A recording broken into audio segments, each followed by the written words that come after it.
نحمده ونصلي ونسلم على رسوله الكريم اما بعد فاعوذ بالله من الشیطان الرجیم بسم اللہ الرحمن الرحیم۔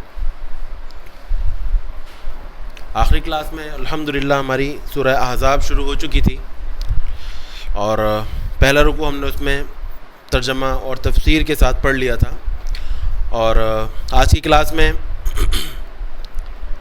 سورہ احزاب کا دوسرا رکوع انشاءاللہ ہم پڑھیں گے، ٹھیک ہے؟ اچھا، یہ جو رکوع ہے، اس رکوع میں اور اگلے رکوع میں، دوسرے اور تیسرے رکوع میں اللہ تبارک و تعالیٰ نے منافقوں کی اور مسلمانوں کی کیفیات بیان کی ہیں۔ منافق آپ کو پتہ ہوگا کسے کہتے ہیں؟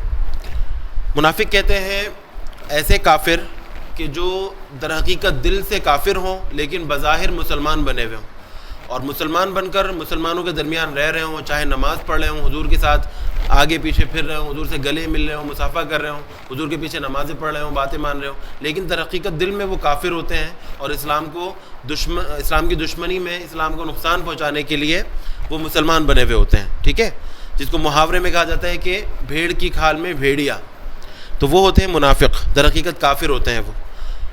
تو مدینے میں منافق بے شمار تھے، بہت سارے ایسے کافر تھے جو مسلمانوں کا روپ دھار کر وہاں پر رہ رہے تھے۔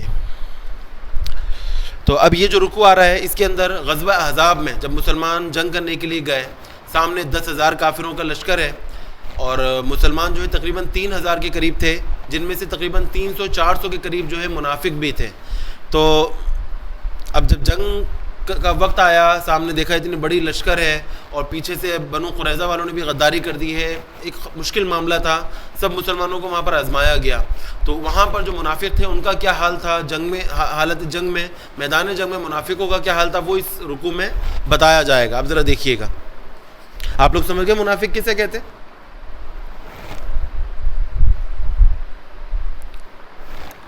ہلو، آواز آ رہی ہے؟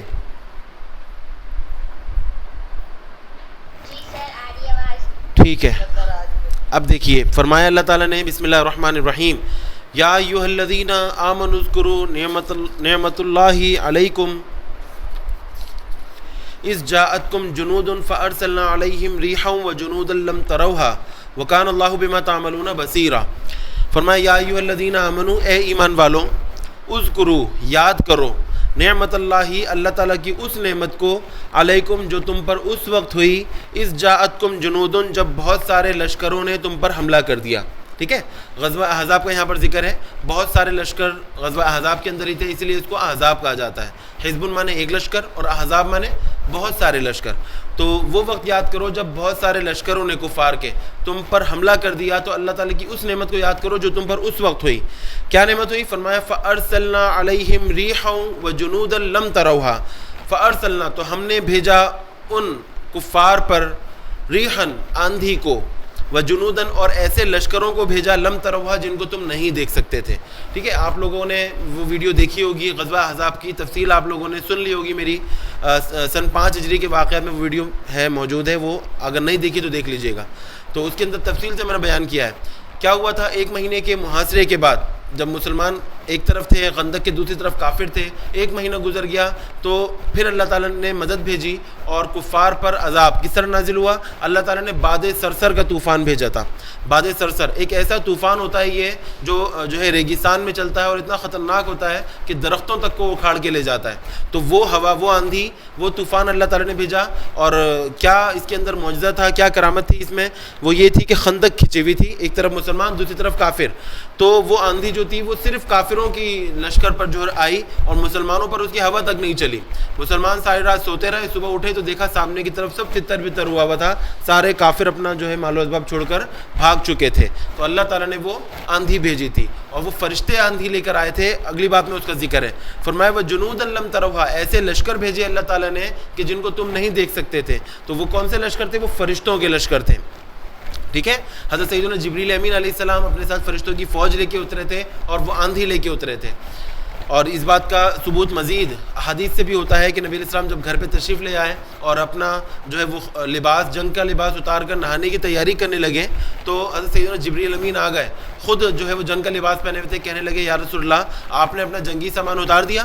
ہم فرشتوں نے تو اب تک نہیں اتارا، اللہ تعالیٰ نے ہمیں حکم دیا ہے کہ جب تک بنو قریظہ کا معاملہ حل نہ ہو جائے اس وقت تک کوئی بھی جنگی سامان نہیں اتارے۔ چنانچہ نبی علیہ السلام نے دوبارہ پہنا اور پھر بنو قریظہ کے علاقے کی طرف تمام مسلمانوں کو کوچ کرنے کا حکم دیا۔ ٹھیک ہے بیٹا، تو یہاں پر اس نعمت کا ذکر ہے۔ فرمایا فَأَرْسَلْنَا عَلَيْهِمْ رِيحًا وَجُنُودًا لَمْ تَرَوْهَا، ہم نے ان کافروں پر، ان لشکروں پر آندھی بھیجی اور ایسے فرشتوں کے لشکر بھیجے جن کو تم لوگ نہیں دیکھ سکتے تھے۔ وَكَانَ اللَّهُ بِمَا تَعْمَلُونَ بَصِيرًا، اور اللہ تعالیٰ تمہارے سارے کاموں کو خوب دیکھ رہا تھا، اللہ تعالیٰ بخوبی تمہارے سارے کاموں کو دیکھ رہا تھا۔ فرمایا اِذْ جَاءُوكُم مِّن، اچھا اب یہ ایک دو آیتوں کے اندر جنگ کا ماحول، کیا خطرناک ماحول تھا، کتنی مشکل صورتحال تھی، وہ بتائی جا رہی ہے۔ دیکھیے فرمایا اِذْ جَاءُوكُم مِّن فَوْقِكُم، اے مسلمانوں وہ وقت یاد کرو کہ جب ان کافروں نے تمہارے سامنے کی طرف سے حملہ بول دیا، وَمِنْ أَسْفَلَ مِنْكُمْ، تمہارے نیچے یعنی تمہارے پیچھے کی طرف سے بھی حملہ بول دیا، یعنی سامنے جو ہے 10,000 کا کافروں کا لشکر تھا اور پیچھے جو ہے بنو قریظہ والے حملہ کرنے کی بالکل تیاری کر چکے تھے۔ تو وہ وقت یاد دلایا جا رہا ہے کہ وہ وقت یاد کرو کہ جب ان کافروں نے تمہارے سامنے سے اور تمہارے پیچھے سے حملہ بول دیا اور حملہ کر دیا۔ وَإِذْ زَاغَتِ الْأَبْصَارُ، جب آنکھیں دہشت کے مارے پتھرا گئیں، ابصار بصارت سے بنا ہے، آنکھوں کو کہتے ہیں۔ وَإِذْ زَاغَتِ الْأَبْصَارُ، آنکھیں جو ہے وہ دہشت کے مارے پتھرا گئیں۔ وَبَلَغَتِ الْقُلُوبُ الْحَنَاجِرَ، اور دل جو ہے وہ اچھل کر حلق میں آ گئے، کلیجے منہ کو آ گئے۔ ٹھیک ہے، حناجر جمع ہے، اس کا واحد ہے حنجرتن، اس کے معنی ہوتے ہیں جو ہے حلق کا نچلا حصہ۔ تو ایسا ہوتا ہے کہ جب ڈر یا خوف ہوتا ہے تو ایک دم سے گھٹنے لگتا ہے، ایسا لگتا ہے کہ حلق میں جو ہے وہ دل اچھل کے آ گیا، تو یہاں پر وہ محاورہ بیان کیا جا رہا ہے۔ اللہ تعالیٰ نے فرمایا کہ بھائی ذاقت الابصار، اتنی مشکل صورتحال تھی کہ جو ہے آنکھیں جو ہے وہ دہشت سے پتھرا گئی تھی کہ اب کیا ہوگا۔ وَبَلَغَتِ الْقُلُوبُ الْحَنَاجِرَ، اور کلیجے جو ہے وہ منہ کو آ گئے تھے، دل اچھل کر حلق میں آ گئے تھے لوگوں کے۔ وَتَظُنُّونَ بِاللَّهِ الظُّنُونَ، اور تم لوگ اللہ کے بارے میں طرح طرح کے گمان کرنے لگے۔ تو یہاں پر دو قسم کے گمانوں کا ذکر ہے، ایک طرف مسلمان تھے، دوسری طرف منافق تھے۔ جو مسلمان تھے ان کا گمان کیا تھا، ان کا ایمان اور پختہ ہو گیا تھا، انہوں نے جب دیکھا اتنا بڑا لشکر ہے تو خوش ہو گئے کہ اللہ اور اس کے رسول نے ہم سے وعدہ کیا تھا، دیکھو کتنا بڑا لشکر آ گیا، جیت ہماری ہوگی۔ مسلمانوں کا یہ گمان تھا، اللہ تعالیٰ پر اعتقاد اور پکا ہو گیا۔ اور جو منافق تھے ان کا ڈر کے مارے ان کا برا حال تھا، وہ تو اپنی موت دیکھ رہے تھے سامنے، وہ سمجھ رہے تھے بس اب تو ہم مر جائیں گے، اتنا زبردست لشکر ہے، بس اب مسلمانوں کی جو ہے وہ تباہی آ گئی ہے۔ تو وَتَظُنُّونَ بِاللَّهِ الظُّنُونَ، تم لوگ اللہ کے بارے میں طرح طرح کے گمان کرنے لگے۔ اللہ تعالیٰ فرماتا ہے هُنَالِكَ ابْتُلِيَ الْمُؤْمِنُونَ، وہاں مومنوں کو آزمایا گیا۔ وَزُلْزِلُوا زِلْزَالًا شَدِيدًا، اور بہت سختی کے ساتھ ان کو جھنجھوڑا گیا، ہلایا گیا۔ تو بڑا ایک سخت ماحول تھا، تو وہاں پر سارے مسلمان نکھر کے سامنے آ گئے۔ کس کا عقیدہ اللہ اور اس کے رسول پر پختہ ہے سب پتہ چل گیا تھا۔ جو منافق تھے وہ مختلف بہانے کر کے وہاں سے بھاگنے لگے، تو اس وقت وہاں پر مسلمان اور منافق الگ الگ ہو گئے تھے۔ ٹھیک ہے، آگے بیان کیا جا رہا ہے، دیکھیے فرمایا وَإِذْ يَقُولُ الْمُنَافِقُونَ وَالَّذِينَ فِي قُلُوبِهِم مَّرَضٌ مَّا وَعَدَنَا اللَّهُ وَرَسُولُهُ إِلَّا غُرُورًا۔ اچھا، منافق تو بڑے خوش ہو رہے تھے یہ سوچ کر کہ مسلمانوں کی تباہی کا وقت آ گیا، تو وہ اس وقت بھی منافق اور وہ لوگ جن کے دلوں میں مرض تھا یعنی کفر تھا، وہ لوگ یہ کہنے لگے، برملا کھلے عام کہنے لگے کہ ما وعدنا اللہ ورسولہ الا غرورا، اللہ اور اس کے رسول نے ہم سے دھوکے کا وعدہ کیا تھا۔ اللہ اس کے رسول نے معاذ اللہ ہمیں دھوکہ دینے کے لیے جو ہے نا وہ یہاں پر لے آیا اللہ تعالیٰ معاذ اللہ، اور اب سب مر جائیں گے یہاں پر۔ مسلمانوں کو بھی گمراہ کر رہے تھے وہ منافق۔ ما وعدنا اللہ ورسولہ الا غرورا، اللہ اور اس کے رسول نے صرف دھوکہ دینے کے لیے ہم سے وعدہ کیا تھا۔ وَإِذْ قَالَتْ طَائِفَةٌ مِّنْهُمْ یا اہل یثرب لا مقام لکم فرجعوا، اور اس وقت ایک گروہ یہ کہنے لگا، منافقوں کا ایک گروہ کہنے لگا کہ یا اہل یثرب، اے یثرب والوں۔ یثرب جو ہے وہ مدینہ کا اصل نام تھا، جو کہ نبی علیہ السلام کی آمد سے پہلے یثرب کہا جاتا تھا، اور یہ لفظ یثرب ہے، ٹھیک ہے، لوگ اس کو یثرب پڑھتے ہیں، یثرب نہیں ہے، قرآن میں دیکھ کے آپ تصحیح کر سکتے ہیں، یثرب ہے یہ۔ تو لیکن جب نبی علیہ السلام نے مکہ سے مدینہ ہجرت کی تو نبی علیہ السلام کی وجہ سے اس یثرب کو لوگ مدینۃ النبی کہنے لگے۔ مدینہ کے معنی ہوتا ہے شہر، مدینۃ النبی یعنی نبی کا شہر، اور پھر وہ اتنا زیادہ مشہور ہوا کہ کثرت استعمال کی وجہ سے کم ہو کر صرف مدینہ رہ گیا، ٹھیک ہے، تو آج صرف اس کا مدینہ نام ہے، یثرب نہیں کہا جاتا۔ تو اللہ تعالیٰ نے فرمایا یا اہل یثرب، کہ ان منافقوں نے ان مسلمانوں سے یہ کہنا شروع کر دیا کہ یا اہل یثرب، اے یثرب والوں، اے مدینے والوں، لا مقام لکم فرجعوا، اب یہاں ٹھہرنا ممکن نہیں ہے، اگر جان پیاری ہے تو بھاگ چلو، یہاں سے بھاگ جاؤ، میدان جنگ سے فرار اختیار کر لو، کیونکہ اب اگر یہاں رہو گے تو مر جاؤ گے، سامنے 10,000 کا لشکر ہے، پیچھے سے بنو قریظہ حملہ کر رہا ہے، اگر یہاں رہو گے تو مر جاؤ گے، ہم تو بھاگ رہے ہیں، تم بھی ہمارے ساتھ بھاگ چلو۔ یہاں بتانے کا مقصد یہ ہے کہ وہ منافق خود تو بھاگ رہے تھے، لیکن ساتھ ساتھ مسلمانوں کے ایمان کو بھی متزلزل کرنے کی کوشش کر رہے تھے، خراب کرنے کی کوشش کر رہے تھے، ٹھیک ہے۔ اچھا، ان میں سے ایک گروہ دیکھیں، فرمایا وَيَسْتَأْذِنُ فَرِيقٌ مِّنْهُمُ النَّبِيَّ، اور ان منافقوں میں سے ایک گروہ نبی علیہ السلام کے پاس آ کر یہ کہنے لگا، یقولون کہ ان بیوتنا عورا، کہ اے نبی صلی اللہ علیہ وسلم ہمارے گھر کھلے پڑے ہیں، غیر محفوظ ہیں، ہمارے گھر جو ہے وہ بالکل غیر محفوظ ہیں، ہمیں اجازت دیں کہ ہم جا کر بند کر کے آ جائیں۔ اللہ تعالیٰ فرماتا ہے وما ہی بعورۃ، حالانکہ ان کے گھر غیر محفوظ نہیں تھے، ان کے گھر بالکل محفوظ تھے، وہ سب تالے والے لگا کر آئے تھے، لیکن ان یریدون الا فرارا، وہ صرف وہاں سے فرار اختیار کرنا چاہ رہے تھے، بہانے کر رہے تھے بھاگنے کے۔ چنانچہ مختلف قسم کے بہانے کر کے منافق بھاگنے لگے، ایک ایک، دو دو، 10 5 5 کر کے بھاگنے لگے، اور بالآخر سارے منافق کچھ نہ کچھ بہانے کر کے وہاں سے بھاگ گئے۔ اس وقت وہاں جا کے پتہ چل گیا تھا کہ کون منافق ہے اور کون مسلمان ہے، ٹھیک ہے۔ دوبارہ دیکھیے کہ وَيَسْتَأْذِنُ فَرِيقٌ مِّنْهُمُ النَّبِيَّ، ان منافقوں میں سے ایک فریق، ایک گروہ جو ہے وہ نبی علیہ السلام سے اجازت مانگنے لگا کہ یقولون، یہ کہتے ہوئے کہ ان بیوتنا عورا، اے نبی صلی اللہ علیہ وسلم ہمارے گھر غیر محفوظ ہیں، کھلے پڑے ہیں، ہمیں اجازت دیں کہ جا کر بند کر کے آ جائیں۔ فرمایا اللہ تعالیٰ نے کہ وما ہی بعورۃ، حالانکہ ان کے گھر غیر محفوظ نہیں تھے، بالکل محفوظ تھے ان کے گھر، لیکن ان یریدون الا فرارا، وہ صرف فرار اختیار کرنا چاہتے تھے، میدان جنگ سے بھاگنا چاہتے تھے۔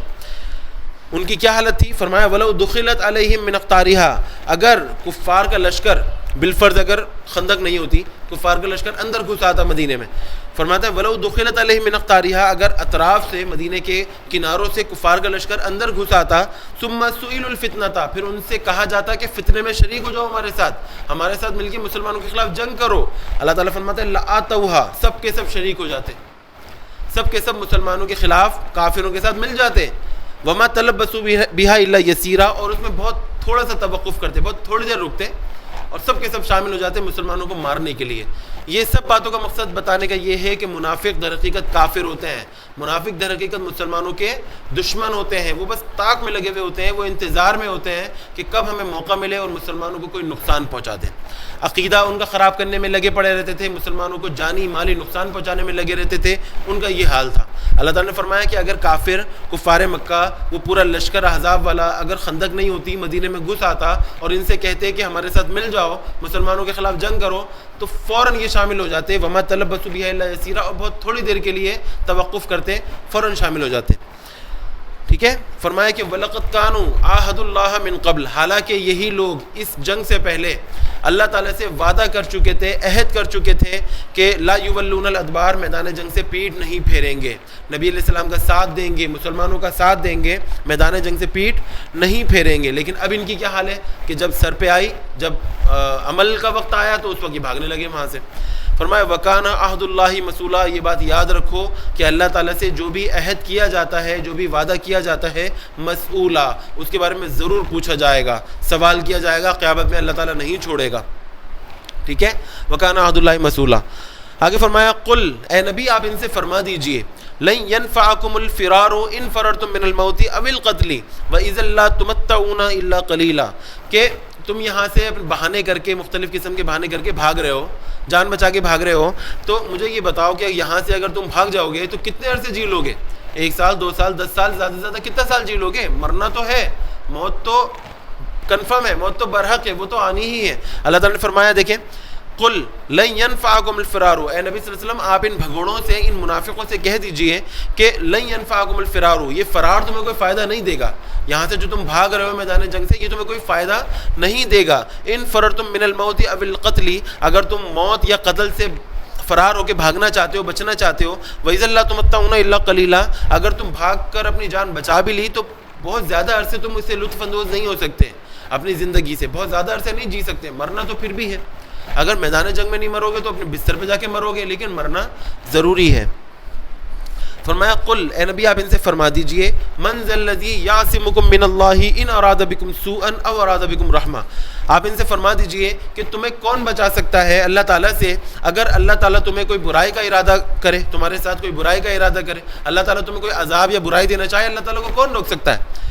او اراد بکم رحمہ، یا تم پر اگر رحمت نازل فرمائے تو اللہ تعالیٰ کا ہاتھ کون پکڑ سکتا ہے؟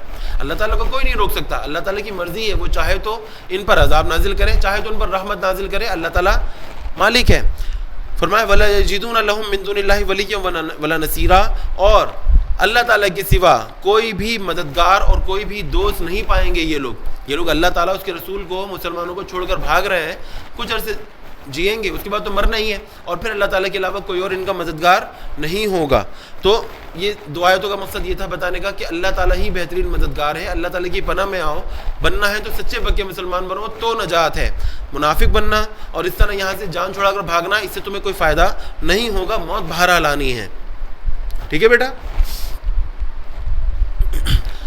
آگے فرمایا قد یعلم اللہ المعوقین منکم والقائلین لاخوانہم ہلم الینا، قد یعلم اللہ، تحقیق اللہ تعالیٰ بخوبی جانتا ہے، المعوقین منکم، تم میں سے ان لوگوں کو جو جہاد سے روکنے والے ہیں، معوقین مانے جہاد سے روکنے والے، تم میں سے اللہ تعالیٰ ان لوگوں کو بخوبی جانتا ہے، ان منافقوں کو بخوبی جانتا ہے اللہ تعالیٰ کہ جو مسلمانوں کو جہاد سے روکتے تھے، والقائلین لاخوانہم، اور اپنے بھائیوں سے یہ کہتے تھے کہ ہلم الینا، میدان جنگ چھوڑ کے ہمارے پاس آ جاؤ، تم بھی فرار اختیار کر لو، بھاگ کر ہمارے پاس آ جاؤ، ولا یاتون الباس الا قلیلا، اور خود بھی میدان جنگ میں بہت کم شرکت کرتے تھے، برائے نام شریک ہوتے تھے وہ لوگ۔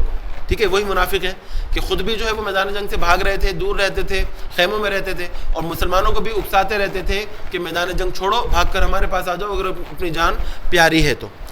فرمایا اشحۃ علیکم، پرلے درجے کے کنجوس ہیں یہ لوگ تمہارے معاملے میں، فاذا جاء الخوف، جب ان پر خوف طاری ہو جائے، ان کا حال یہ تھا کہ جب ان پر خوف طاری ہو جائے، خوف و دہشت چھا جائے، جب دیکھے کہ کافر حملہ کرنے والے ہیں، رأیتہم، تو آپ انہیں دیکھیں گے، ان کا حال یہ ہوگا کہ ینظرون الیک، آپ کی طرف ایسے دیکھ رہے ہوں گے کہ تدور اعینہم، گویا کہ ان کی آنکھیں گھوم رہی ہیں۔ کوئی شخص جب بے ہوش ہونے والا ہوتا ہے تو اس کی آنکھیں اور سر جو ہے وہ چکرانے لگتا ہے، تو یہاں پر وہ مراد ہے۔ فرمایا کہ ان کا حال یہ تھا کہ جب کافر حملہ کرنے والے تھے، جب خوف و دہشت طاری تھی، تو اس وقت ان کا حال یہ تھا کہ آپ کی طرف اس طرح دیکھ رہے تھے وہ کہ ان کی آنکھیں چکرا رہی ہیں، گھوم رہے ہیں، گر رہے ہیں، بے ہوش ہونے والے ہیں۔ کالذی یغشی علیہ من الموت، اس شخص کی طرح جس پر موت کی غشی طاری ہو، جو موت کے قریب ہو، مرنے والا ہو، جس پر اس طرح بے ہوشی طاری ہو جاتی ہے، وہ حال ان کا ہو جاتا تھا۔ یہ تو وقت تھا میدان عمل کا، جب عمل کا وقت ہوتا تھا یہ حال ہوتا تھا ان کا۔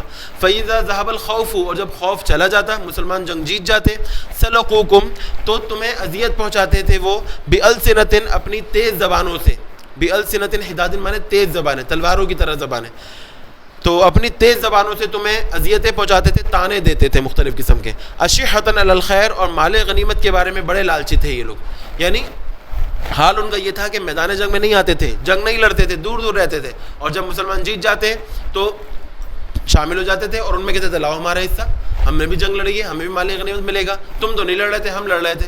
اس طرح کے تانے اور مسلمانوں کو جو ہے وہ اذیتیں دیا کرتے تھے وہ لوگ۔ ٹھیک ہے، فرمایا اولئک لم یؤمنوا، یہی وہ لوگ ہیں جو مومن نہیں ہیں۔ اللہ تعالیٰ نے فرما دیا کہ جو منافق ہیں وہ مومن نہیں ہیں، وہ کافر ہیں۔ اولئک لم یؤمنوا، وہی لوگ ہیں جو ایمان والے نہیں ہیں۔ فاحبط اللہ اعمالہم، تو اللہ تعالیٰ نے ان کے سارے اعمال ضائع کر دیے۔ ظاہر ہے کافر بھلے ہر وقت نماز پڑھتا رہے، اس کی نماز قبول ہی نہیں ہے، کیونکہ اسلام جو ہے وہ اول شرط ہے، وہ پہلی شرط ہے اسلام سارے اعمال کی درستگی کے لیے۔ تو مسلمان ہی نہیں ہے تو ان کی نمازیں کس کام کی؟ اگرچہ انہوں نے نبی علیہ السلام کے ساتھ جو ہے وہ گزارا کیا، حضور کے ساتھ کھانا کھایا، بیٹھ کے حضور کے پیچھے نمازیں پڑھی، حضور کا دیدار کیا، کتنے نصیب کی بات ہوتی اگر وہ مسلمان ہوتے، لیکن چونکہ مسلمان نہیں تھے، فاحبط اللہ اعمالہم، اللہ نے ان کے سارے اعمال ضائع کر دیے، اکارت کر دیے۔ وکان ذلک علی اللہ یسیرا، اور ایسا کرنا اللہ تعالیٰ پر بہت آسان ہے، کوئی مشکل نہیں ہے اللہ تعالیٰ کے لیے کہ بندوں میں سے کسی کے اعمال کو ضائع کر دے۔ ٹھیک ہے، اللہ تعالیٰ تو نیتیں دیکھتا ہے نا، اگر نیت اچھی ہو تو اعمال قبول ہوتے ہیں۔ فرمایا انما الاعمال بالنیات، اعمال کی درستگی کا اور اعمال کے ثواب کا دار و مدار نیت پر ہے۔ اگر نیت اچھی ہے آپ کی تو آپ کو اس عمل کا ثواب ملے گا، اگر نیت اچھی نہیں ہے، ریاکاری کے لیے آپ کر رہے ہیں، آپ خرچہ کر رہے ہیں، آپ فقیروں کی مدد کر رہے ہیں، آپ نمازیں پڑھ رہے ہیں، لیکن مقصد دل میں نیت یہ ہے کہ آپ ریاکاری کر رہے ہیں، آپ لوگوں کو دکھانے کے لیے کر رہے ہیں، وہ قبول نہیں ہوگی۔ ٹھیک ہے، تو قبولیت کے لیے شرط کیا ہے؟ حسن عمل، حسن کارکردگی، حسن نیت، نیت آپ کی اچھی ہونی چاہیے. تو ان منافقوں کی نیت چونکہ اچھی نہیں تھی, دل سے یہ کافر تھے, مسلمان نہیں تھے, تو ان کے سارے اعمال اللہ تعالیٰ نے ضائع فرما دیے. فرمایا وکان ذالک علی اللہ یسیرا, اور ایسا کرنا اللہ تعالیٰ پر بہت آسان ہے. ٹھیک ہے. اس کے بعد فرمایا یحسبون الاحزاب لم یذهبوا, دشمن بھاگ گیا, سارے کافر میدان جنگ چھوڑ کے بھاگ گئے آندھی کے بعد, لیکن یہ بزدل ابھی بھی یہ سوچ رہے ہیں کہ لم یذهبوا, وہ کافر نہیں بھاگے, پلٹ کے نہ آ جائیں, پیچھے سے نہ آ جائیں.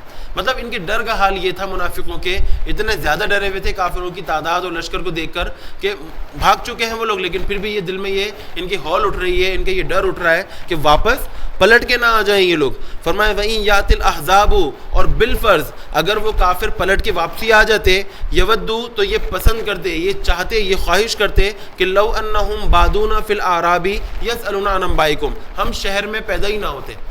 اگر کافر بالفرض پلٹ کے آ جاتے تو یہ دعائیں کرتے, منافق یہ دعائیں کرتے کہ کاش ہم مدینے میں رہنے والے ہوتے ہی نہیں, ہم گاؤں دیہات میں رہنے والے ہوتے. یسألون عن انبائکم, اور آنے جانے والوں سے تمہاری خبریں پوچھا کرتے. اتنا ڈر ان کے دل میں بیٹھا ہوا تھا. فرمایا ولو کانوا فیکم ما قاتلوا الا قلیلا, اور اگر یہ بزدل تم میں موجود بھی ہوتے تو جب بھی برائے نام جنگ کرتے. بہت تھوڑے لوگ ہوتے جو جنگ میں شریک ہوتے, اکثر لوگ جو ہے وہ بھاگ جاتے. ٹھیک ہے بیٹا. تو یہاں اس پورے رکوع میں آپ نے دیکھا اللہ تبارک و تعالیٰ نے منافقوں کا حال بیان کیا, ان کے دل کی, ان کے دماغ کی کیا حالت تھی. خود تو ڈرے ہوئے تھے, خود تو میدان جنگ سے دور رہتے تھے, اور مسلمانوں کو بھی اکساتے رہتے تھے کہ میدان جنگ چھوڑ کے بھاگ جاؤ. ٹھیک ہے, ایک تو یہ حال تھا. اچھا, اب ان کے مقابلے میں مسلمانوں کا کیا حال تھا, جو مومن تھے, جو سچے پکے مومن تھے, ان کا کیا حال تھا, وہ اگلے رکوع میں اللہ تعالیٰ بیان فرما رہا ہے. دیکھیے فرمایا لقد کان لکم فی رسول اللہ اسوۃ حسنۃ لمن کان یرجو اللہ والیوم الآخر وذکر اللہ کثیرا. مشہور آیت ہے. فرمایا لقد کان لکم, اے مومنو, بے شک تمہارے لیے, فی رسول اللہ, رسول اللہ صلی اللہ علیہ وسلم کی زندگی میں, اسوۃ حسنۃ, بہترین اسوہ اور اسوہ حسنہ اور بہترین نمونہ موجود ہے. نبی علیہ السلام کی زندگی تمہارے لیے مشعل راہ ہے.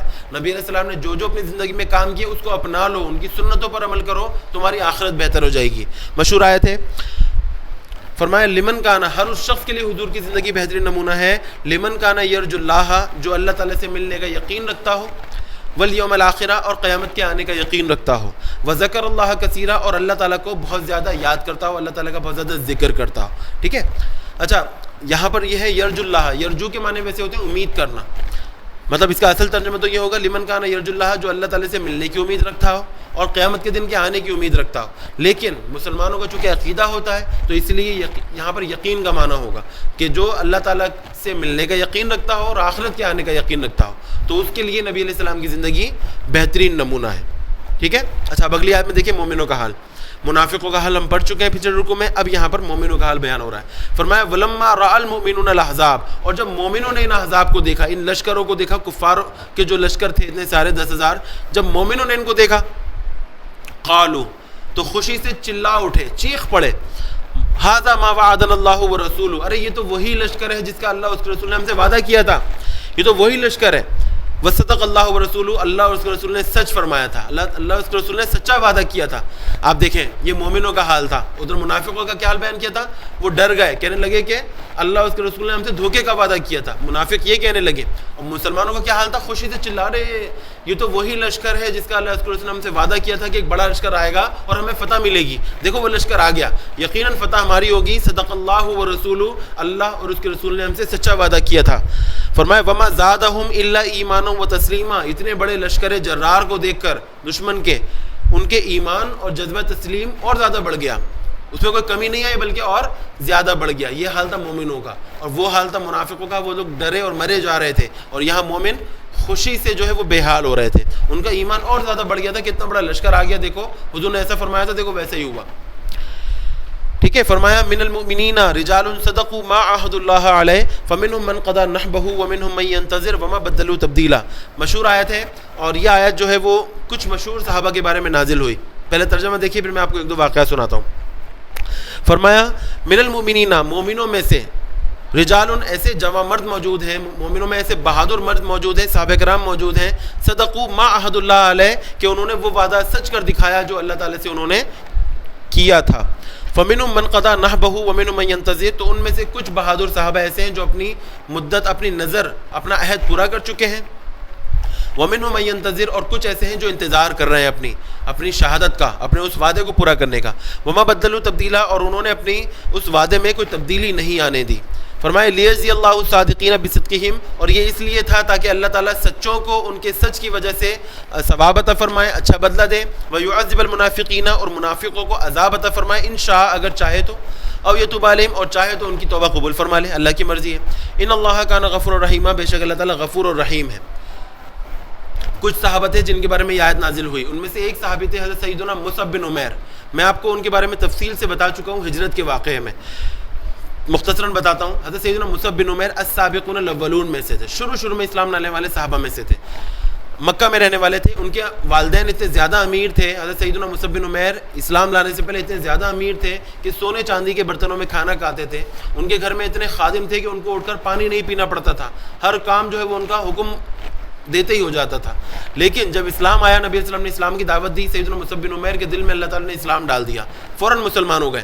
جب وہ مسلمان ہوئے تو ان کے والدین ان سے ناراض ہو گئے، ان کو آگ کر دیا، کہا جب تک واپس کافر نہیں ہو جاؤ گے، کافر ہمارے دین پر واپس نہیں آؤ گے تو تمہیں جو ہے وہ یہاں سے کچھ نہیں ملے گا. تو اللہ کا ایسا بندہ تھا وہ کہ اس نے سب کچھ چھوڑ دیا، قربان کر دیا، نبی علیہ السلام کے ساتھ رہنے لگے، غریب ہو گئے. تو اچھا اس کے بعد جب مدینے والے آئے سن 7 ہجری میں 90 میں، نبوت کے 7ویں 8ویں سال جب مدینے والے آئے اور آ کر انہوں نے کہا یا رسول اللہ اپنے ساتھ ہمارے ساتھ کوئی ایسے صحابی بھیجیں جو وہاں جا کر جو ہے وہ تبلیغ کریں، تو کافی لوگ ہیں جو مسلمان ہونے کے لیے تیار ہیں. تو نبی علیہ السلام نے حضرت سیدنا مصعب بن عمیر کو ان کے ساتھ بھیجا، اور سیدنا مصعب بن عمیر کی تبلیغ کی وجہ سے مدینے میں اسلام پھیلا. سارا اسلام جو مدینے میں پھیلا، اوس اور خزرج جو مسلمان ہوئے، 2 قبیلے کافروں کے، وہ حضرت سیدنا مصعب بن عمیر کی وجہ سے مسلمان ہوئے تھے. اتنے زبردست صحابی، اتنے بہادر سپاہی تھے کہ ہر جنگ میں پیش رہتے تھے. جنگ بدر میں نبی علیہ السلام کے ساتھ رہے، خوب ساتھ دیا، خوب قتال کیا. اور پھر جنگ احد میں جو ہے ان کا انتقال ہوا، تو وہ بھی جو ہے وہ ایسی دردناک جو ہے وہ ان کا ہوا کہ ان کے ہاتھ کٹ گئے تھے، اور جو ہے سب زخم جو ہے وہ سامنے کی طرف لگے تھے. اور اس کے بعد جب ان کی تدفین کا وقت آیا تو ان کے پاس کچھ بھی نہیں تھا. ایک چادر ان کو ملی جس میں سے وہ بھی اتنی چھوٹی تھی کہ اگر ان کا جو ہے وہ سر چھپایا جاتا تو ان کے پاؤں کھل جاتے، اگر پاؤں چھپایا جاتا تو سر ننگا ہو جاتا. چنانچہ دفن کرتے وقت پھر ان کے سر کو چادر سے چھپایا گیا اور پاؤں پر گھاس پھوس ڈالی گئی. تو یہ جو ہے آپ اندازہ کریں کہ کیا ابتدا تھی، کیا امیر کتنے جو ہے نا وہ ناز و نعم میں پلے ہوئے تھے، اور انجام جو ہے وہ کیا ہوا. ایسے صحابہ کے بارے میں یہ آیت نازل ہوئی. فرمایا من المؤمنین رجال صدقوا ما عاهدوا اللہ علیہ، کہ مومنوں میں ایسے جمع مرد، ایسے بہادر صحابہ موجود ہیں کہ اللہ تعالیٰ سے جو انہوں نے وعدہ کیا تھا وہ پورا کر دکھایا کہ اپنے نبی کا جو ہے وہ ہم ساتھ دیں گے، اللہ تعالیٰ کے دین کے راستے میں اگر شہید ہونا بھی پڑے تو ہم شہید ہو جائیں گے. تو وہ وعدہ انہوں نے پورا کر لیا. اچھا اسی طرح ایک صحابی تھے حضرت سیدنا انس بن نضر رضی اللہ عنہ، غزوہ احد میں شریک ہوئے اور خوب انہوں نے بہادری سے جنگ لڑی. اچھا پھر جب شیطان نے افواہ اڑا دی کہ نبی علیہ السلام جو شہید ہو گئے ہیں، تو اس وقت جو ہے وہ بڑے صحابہ جو ہے ان کے ہاتھ پاؤں جو ہے پھول گئے تھے. حضرت سیدنا عمر فاروق بھی بیٹھ گئے تھے کہ یہ کیا ہو گیا. تو اس وقت یہ کھجوریں کھا رہے تھے. تو جب ان کو یہ خبر ملی کہ نبی علیہ السلام شہید ہو گئے ہیں تو ان کے ہاتھ میں کھجوریں تھیں، انہوں نے وہ پھینک دی. کہا کہ مجھ پر جو ہے وہ یہ کھجوریں کھانا حرام ہے جب تک کہ میں جو ہے نبی علیہ السلام کا بدلہ نہ لے لوں. اور انہوں نے تلوار اٹھائی اور کافروں کی جو ہے صفوں میں گھس گئے اور خوب انہوں نے قتال کیا، خوب مارا، اور خود کو اتنے زخم لگے اور جو ہے نا یہ وہیں شہید ہو گئے. بعد میں جب ان کی لاش دیکھی اٹھائی گئی تو پہچانے نہیں جا رہے تھے. ان کی بہن نے ان کی انگلی میں ایک انگوٹھی تھی، اس کو دیکھ کے پہچانا. ان کے پر 80 سے زیادہ ان پر زخم تھے تیروں کے اور تلواروں کے، جو کہ سب سامنے لگے تھے. تو ایسے صحابہ کے بارے میں اللہ تعالیٰ نے یہ آیت نازل فرمائی کہ مومنوں میں ایسے جمع مرد موجود ہیں کہ جنہوں نے وہ وعدہ سچ کر دکھایا کہ جو انہوں نے اللہ تعالیٰ سے کیا تھا. فَمِنْهُم مَّن قَضَىٰ نَحْبَهُ وَمِنْهُم مَّن يَنتَظِرُ، تو کچھ جمع مرد اپنی نظر پوری کر چکے ہیں اور کچھ ایسے ہیں جو اس شہادت کا انتظار ابھی بھی کر رہے ہیں. وَمَا بَدَّلُوا تَبْدِيلًا، اور انہوں نے بھی اپنے اس وعدے میں کوئی تبدیلی نہیں آنے دی، جوش و خروش کے ساتھ جو ہے وہ انتظار کر رہے ہیں. فرمایا لیجزی اللہ صادقین بصدقہم، اور یہ سب کچھ اس لیے ہے، یہ جو جنگ ہوتی ہے اور جنگ وغیرہ میں جو مسلمان شہید ہوتے ہیں، غازی بنتے ہیں، یہ اس لیے ہوتا ہے تاکہ اللہ تعالیٰ سچوں کو ان کے سچ کی وجہ سے اچھا بدلہ عطا فرمائے. اور منافقوں کا جو حال ہے، فرمایا وَيُعَذِّبُ الْمُنَافِقِينَ إِن شَاءَ أَوْ يَتُوبَ عَلَيْهِمْ، اور منافق اللہ تعالیٰ چاہے تو ان کی توبہ قبول فرما لے، چاہے تو ان کو عذاب دے، اللہ تعالیٰ کی مرضی ہے. ان اللہ کان غفور الرحیم، بے شک اللہ تعالیٰ غفور ہے اور رحیم ہے. ٹھیک ہے. اچھا اس کے بعد فرمایا وَرَدَّ اللَّهُ الَّذِينَ كَفَرُوا بِغَيْظِهِمْ لَمْ يَنَالُوا خَيْرًا، اللہ تعالیٰ نے کافروں کو ناکام لوٹا دیا واپس، اس طرح کہ بغیظہم اپنے غصے میں پیچ و تاب کھا رہے تھے، اپنے غصے میں لوٹ پوٹ ہوتے ہوئے کافر جو ہے وہ واپس بھاگ گئے. لم ینالوا خیرا، 1 مہینے تک محاصرہ رکھا انہوں نے، کوئی فائدہ نہیں ہوا. لم ینالوا خیرا, کوئی خیر نہیں پہنچا, کوئی فائدہ نہیں ہوا ان کو. وکف اللہ المؤمنین القتال, اور اللہ تعالیٰ نے مومنوں کو قتال سے بچا لیا. اتنی بڑی جنگ تھی, اتنے بڑا لشکر تھا, اگر بالفرض قتال ہوتا تو یقیناً نقصان ہوتا مسلمانوں کا. تو فرماتا ہے اللہ تعالیٰ وکف اللہ المؤمنین القتال, ایک خندق کھدوا کے اللہ تعالیٰ نے مومنوں کو قتال سے بچا لیا. وکان اللہ قویا عزیزا, اللہ تعالیٰ بہت قوی ہے, بڑا طاقتور ہے, عزیزا اور بڑا غالب ہے, ہر چیز پر غالب ہے. ٹھیک ہے. اچھا, اس کے بعد جب وہاں سے واپس آ گئے تھے, میں نے آپ کو بتایا تھا وہ ویڈیو آپ دیکھیے گا, لازمی دیکھیے گا وہ ویڈیو جس کے اندر غزوہ خندق کا ذکر ہے. ٹھیک ہے, سن 5 ہجری کے واقعات میں. تو جب واپس آئے تو پتہ چلا کہ بنو قریظہ کا جو ہی معاملہ, ان کا معاملہ بھی نپٹانا ہے. چنانچہ نبی علیہ السلام نے سارے مسلمانوں کو حکم دیا کہ بنو قریظہ کے علاقے میں پہنچ جائے. سب وہاں پہنچے اور وہاں محاصرہ کر لیا. 25 دن تک وہاں محاصرہ رہا. یہ لوگ کبھی جو ہے وہ دروازے کھولتے تو لڑائی ہو جاتی, پھر بند کر لیتے, دب کے رہے, یہاں تک کہ 25 دن بعد ان کا کھانے پینے کا سامان ختم ہو گیا. تو مجبور ہو کے ان لوگوں نے دروازے کھول دیے, مسلمانوں نے سب پہ قبضہ کر لیا. اور اس وقت پھر ان کا فیصلہ ہوا, اور حضرت سیدنا سعد بن معاذ رضی اللہ عنہ نے فیصلہ کیا تھا. اور وہ فیصلہ یہ تھا کہ ان کے مردوں کو جو ہے وہ قتل کر دیا جائے اور بچوں اور عورتوں کو, بوڑھوں کو غلام بنا لیا جائے. ٹھیک ہے, تو یہاں پر اب 2 آیتوں میں ان کا ذکر ہے. دیکھیے, فرمایا وَأَنزَلَ الَّذِينَ ظَاهَرُهُم مِّنْ أَهْلِ الْكِتَابِ, اہل کتاب میں سے جن لوگوں نے کافروں کی مدد کی تھی. اہل کتاب کسے کہتے ہیں؟ یہ ذرا سن لیجئے, قرآن میں جا بجا یہ لفظ استعمال ہوا ہے, اہل کتاب. اہل کتاب کہتے ہیں یہودیوں کو اور عیسائیوں کو, جن پہ اللہ تعالیٰ نے کتابیں نازل فرمائی. یہودی اور عیسائی. توریت حضرت سیدنا موسیٰ علیہ السلام پہ نازل ہوئی, انجیل حضرت سیدنا عیسیٰ علیہ السلام پہ نازل ہوئی, اور زبور حضرت سیدنا داؤد علیہ السلام پہ نازل ہوئی. تو ان کے جو ماننے والے تھے, جو اس وقت بھی ان کتابوں پر عمل کرتے تھے, ان کو اہل کتاب کہا جاتا تھا, اور آج بھی کہا جاتا ہے. تو فرمایا کہ اہل کتاب میں سے جن لوگوں نے ان کافروں کی مدد کی تھی. آپ سمجھ گئے ہوں گے اہل کتاب کون مراد ہے. یہاں بنو قریظہ کے یہودی مراد ہیں, اہل کتاب تھے وہ, کہ اہل کتاب میں سے جن لوگوں نے ان کافروں کی مدد کی تھی. تو وَأَنزَلَ الَّذِينَ, اللہ تعالیٰ نے اتار دیا ان کو, مِن سَيَاسِهِمْ, ان کے قلعوں سے, ان کے قلعوں سے ان کو اتار دیا. وَقَذَفَ فِي قُلُوبِهِمُ الرُّعْبَ, اور ان کے دلوں میں مسلمانوں کا رعب ڈال دیا, دبدبہ ڈال دیا. فَرِيقًا تَقْتُلُونَ وَتَأْسِرُونَ فَرِيقًا, چنانچہ ان میں سے ایک فریق کو تم قتل کرتے تھے اور ایک فریق کو تم قیدی بناتے تھے. ٹھیک ہے, یہاں پر اسی بات کی طرف اشارہ ہے کہ جب انہوں نے 25 دن بعد محاصرہ ختم کر دیا تھا, قلعے سے اتر آئے تھے, مسلمانوں نے ان پر قبضہ کر لیا تھا, سب ڈر گئے تھے.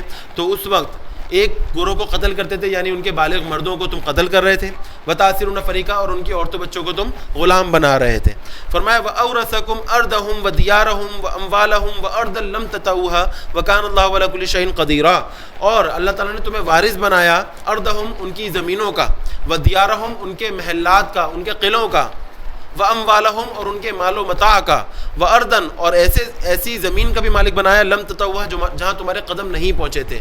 تو بنو قریظہ کے پاس اتنا زیادہ مال و اسباب تھا, جب مسلمان اندر داخل ہوئے, اتنا زیادہ سونا چاندی, اتنے زیادہ اسلحہ ان کے پاس موجود تھا, گھوڑے, مویشی, بکریاں وغیرہ اتنے زیادہ موجود تھے, مسلمان جو ہے وہ حیرت زدہ رہ گئے. تو تینوں قبیلوں میں سب سے مضبوط قبیلہ تھا بنو قریظہ, بنو قینقاع, بنو نذیر, بنو قریظہ, 3 قبیلے تھے. ان دونوں کو پہلے نکال دیا گیا تھا اور اب ان کی باری تھی. تو جب مسلمان اندر داخل ہوئے, دیکھا عظیم الشان خزانہ تھا ان کے پاس, مسلمانوں نے سب پہ قبضہ کر لیا. یہاں پر اللہ تعالیٰ اسی بات کا ذکر فرما رہا ہے. فرمایا وَأَوْرَثَكُمْ أَرْضَهُمْ, اللہ تعالیٰ نے تمہیں وارث بنا دیا ان کی زمینوں کا, بنو نذیر کی جو زمینیں تھیں ساری, وَدِيَارَهُمْ, ان کے محلات, ان کے قلعوں کا, بڑے زبردست مضبوط قلعے بنائے ہوئے تھے انہوں نے, ان کا وارث بنایا. وَأَمْوَالَهُمْ, اور ان کے مال و اسباب کا, سارے مویشی جانور, سارے سونا چاندی سب مسلمانوں کو مل گیا تھا. وَأَرْضًا لَّمْ تَطَئُوهَا, اور ایسی زمین کا جہاں تمہارے قدم ابھی نہیں پہنچے تھے.